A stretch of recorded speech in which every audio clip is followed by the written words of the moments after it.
Okay, dear students, in the previous video we have studied till digestion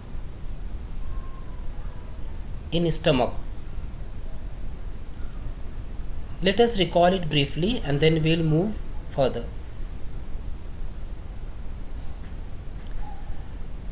Now, we have already discussed that the wall of the stomach, it contains numerous gastric glands, and these gastric glands,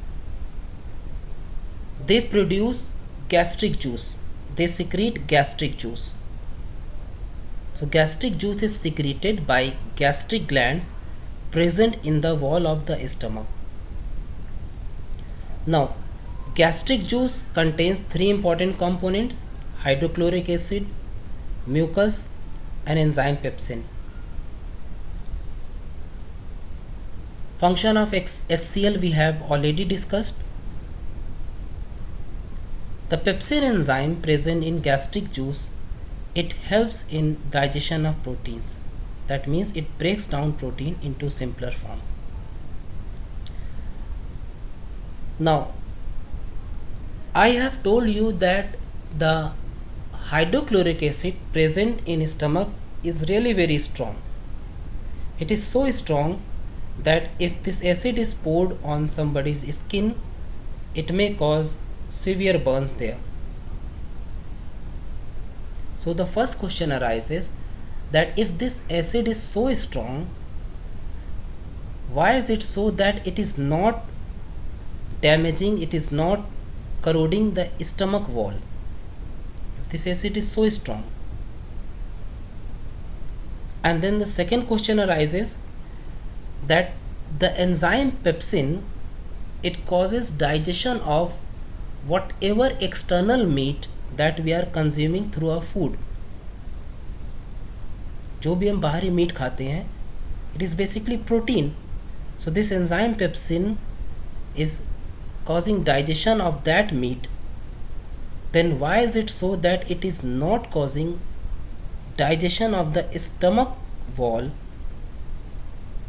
which is muscular, which is again made up of muscles, which is made up of protein only? Why is it so? So the answer is simple, that the mucus component, the third component that is secreted in gastric juice, it forms a protective layer on the inner surface of stomach, and then this mucus layer protects the stomach from the action of hydrochloric acid also, and from the action of pepsin enzyme also. Now,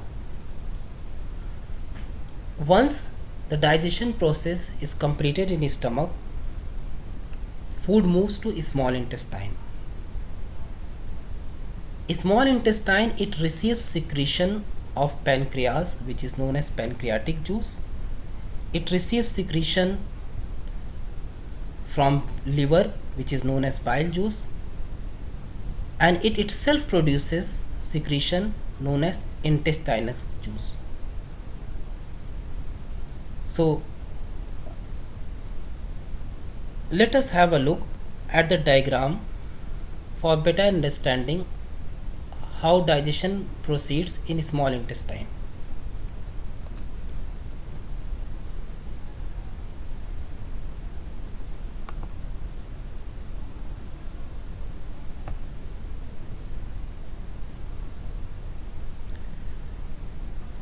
See what happens.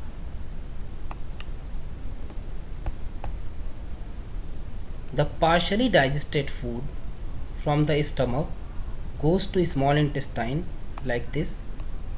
Okay, now here we have partially digested food in the small intestine. One thing,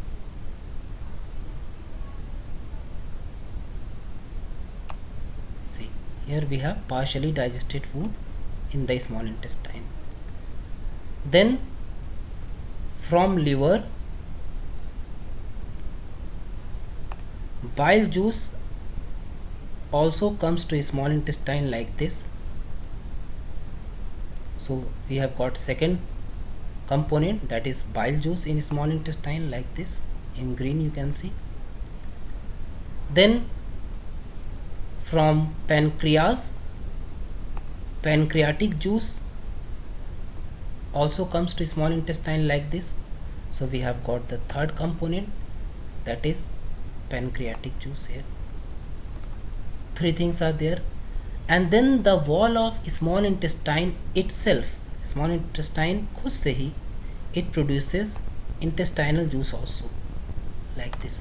So you can see on the screen, in the small intestine we have got four things: intestinal juice, bile juice, pancreatic juice, and the partially digested food.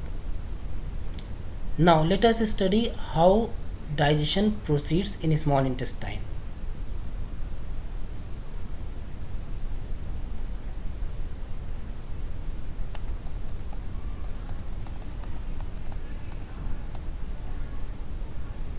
See, bile is produced by liver, it is stored in gallbladder, and it is poured in small intestine.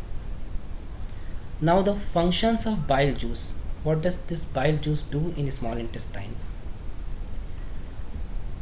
Bile actually makes the environment of the small intestine alkaline. And why is there a need to make the environment alkaline? Because the enzymes present in pancreatic juice, intestinal juice,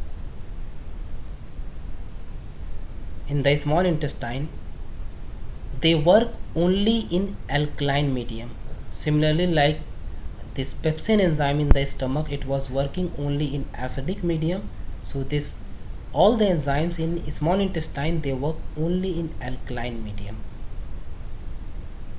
First thing, first function of bile juice. Second function of bile juice is emulsification of fat. This one is really very important. Now emulsification is simply a process in which big fat globules, बड़े बड़े fat के टुकड़े, are broken down into smaller parts, into smaller pieces. It is a physical breakdown. Remember, this is not digestion, this is not chemical breakdown, it is just a physical breakdown. And why emulsification is required? So that the fat digesting enzymes, lipases, can proceed with fat digestion easily. Fine, this much is done. Now moving to the next part, the role of pancreatic juice. Pancreatic juice contains one very important enzyme known as trypsin, trypsin, trypsin, that helps in digestion of protein. It also contains pancreatic amylases and pancreatic lipases for digestion of carbohydrate component and fat component. Remember, digestion is a multi-step process. Gradually it happens. Now after that, intestinal juice, once the components are digested, the final step of digestion is achieved by intestinal juice, which finally converts the protein into amino acids, the complex carbohydrates into glucose, and fats into fatty acid and glycerol. Once these components are converted into these simpler forms, then only we say that digestion is now completed. So small intestine is the site for complete digestion. Okay.